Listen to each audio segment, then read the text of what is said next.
He disappeared in the dead of winter. The brooks were frozen, the airports almost deserted, and snow disfigured the public statues. The mercury sank in the mouth of the dying day. Oh, all the instruments agree, the day of his death was a dark, cold day. Far from his illness, the wolves ran on through the evergreen forests.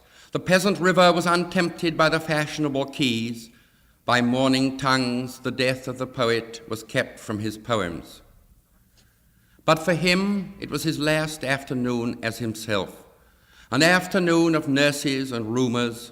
The provinces of his body revolted, the squares of his mind were empty, silence invaded the suburbs, the current of his feeling failed. He became his admirers.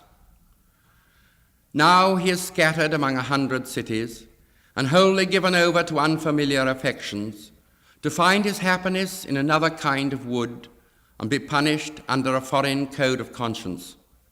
The words of a dead man are modified in the guts of the living.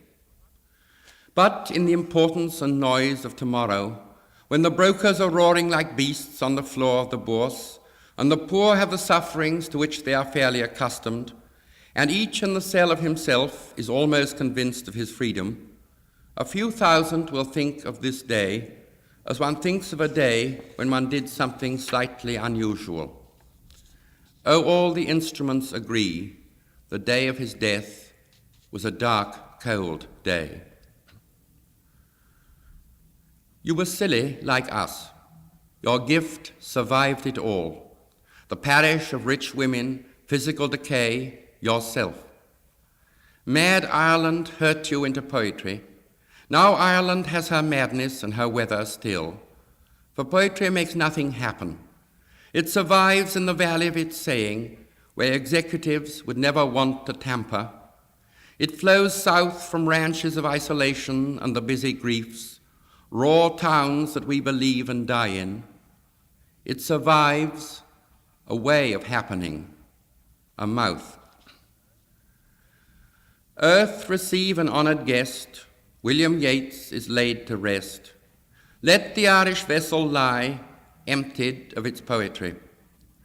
Time that is intolerant of the brave and innocent, and indifferent in a week to a beautiful physique, worships language and forgives everyone by whom it lives, pardons cowardice, conceit, lays its honours at their feet.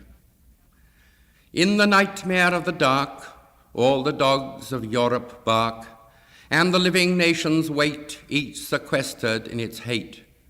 Intellectual disgrace stares from every human face, and the seas of pity lie, locked and frozen in each eye. Follow, poet, follow right to the bottom of the night, with your unconstraining voice, till persuade us to rejoice. With the farming of a verse, make a vineyard of the curse, sing of human unsuccess in a rapture of distress. In the deserts of the heart, let the healing fountain start. In the prison of his days, teach the free man how to praise.